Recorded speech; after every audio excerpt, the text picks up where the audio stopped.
Arrêtez de vous comparer, c'est un conseil simple, n'est-ce pas? Pourtant, il est profondément difficile à suivre.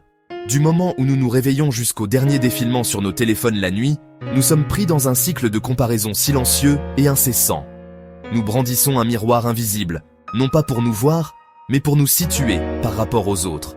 Ce n'est pas un défaut de caractère, c'est un comportement humain profondément enraciné. Nous jetons un coup d'œil au succès d'un collègue, aux photos de vacances d'un ami, ou à la famille apparemment parfaite d'un étranger. Et un calcul interne, silencieux, commence.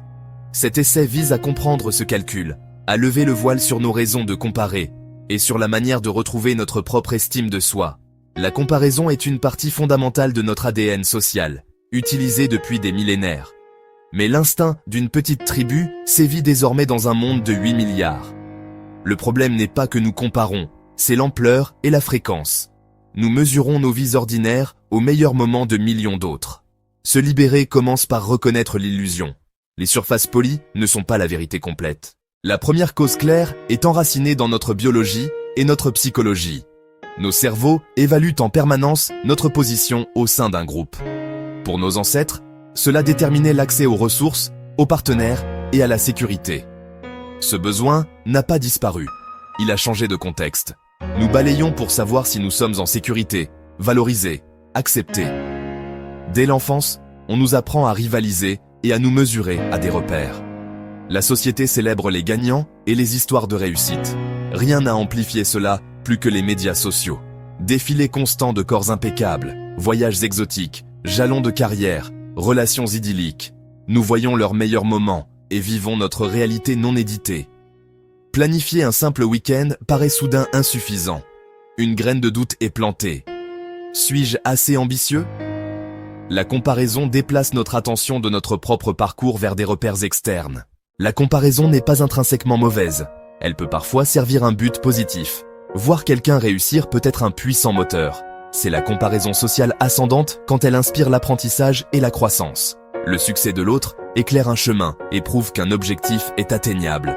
Demander le plan d'entraînement d'un ami marathonien, se sentir motivé, voilà l'esprit. Mais la lame de la comparaison a un tranchant dangereux. La comparaison passive mène à l'envie, à l'insuffisance, à la faible estime de soi. Cercle vicieux. Plus on compare, plus on cherche de validation externe. Nous mesurons nos coulisses à leurs produits finis. Combat injuste. C'est comme comparer une bande-annonce à vos rushs non édités. Perception déformée. On se croit seul dans nos luttes. Nos joies s'estompent, persuadés que ce n'est jamais assez. Ce n'est pas de l'inspiration, c'est du désespoir, une érosion silencieuse de notre esprit. Alors, que pouvons-nous faire? La clé n'est pas d'éliminer la comparaison, mais de la gérer avec intention et autocompassion. Première étape, cultiver la conscience. Remarquer sans jugement, voilà, je me compare encore.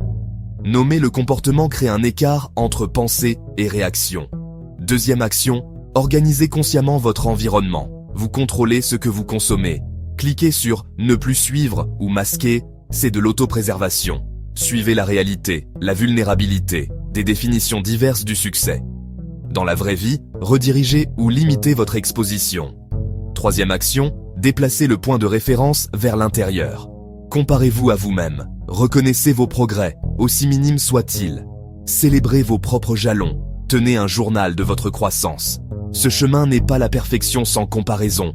C'est choisir une réponse plus compatissante. Votre chemin est le vôtre, avec son calendrier, ses défis et triomphes uniques. Votre valeur est inhérente et inébranlable. Vous voyez les meilleurs moments des autres, mais vous vivez votre histoire complète.